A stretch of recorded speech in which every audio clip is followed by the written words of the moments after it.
जस्तै रञ्जित कोइराला मेरो नाम हो होइन, यो मैले कमाएको होइन, मैले अनुदान पाएको क्या, डोनेसन पाएको आमा र बाउबाट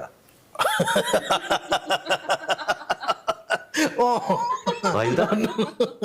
भीमलामा अनुदान पाएको नि त, डोनेसन पाएको क्या, ला तेरो नाम यो है भनेर फालेर दिएका क्या। भीम तेरो नाम, लामा परिवारमा जन्मिस होइन, अब थुप्रियो डोनेसन अनुदान क्या, रेडिमेड।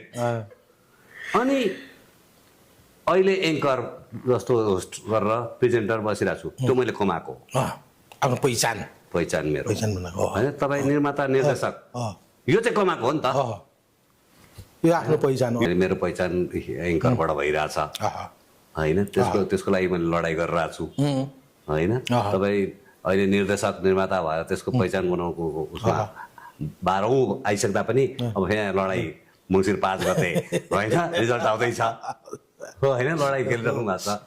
अनि त्यो पहिचान यो चाहिँ कस्तो खालको पहिचान हो त? यो यसो टिरर्सले हेर्दा चाहिँ यो जेन्जी आन्दोलनसँग अहिलेको परिवेशसँग टक्क मिल्ने खालको जस्तो पनि देखाएको छु मैले।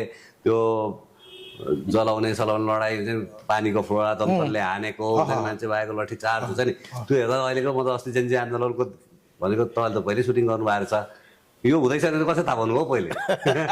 खतरा आउनुपर्छ तपाईँ होइन। एउटा यस्तै हुँदैछ भनेर चाहिँ होइन, भोलि गएर यस्तो हुनसक्छ है भनेर एउटा कल्पना चाहिँ गर्छ। देशलाई धेरै माया गर्नुहुन्छ, कल्पना त्यही राइटर पनि आफै हुनुहुन्छ होइन। त्यहाँ यस्तो राजनीति गर्दा राजनीतिक कर्मीले यस्तो देखियो, अब त्यो हामीको राजनीतिक पनि विषयवस्तु पनि छ, त्यो पहिचान भन्नेले सबै खोजिएको छ क्या।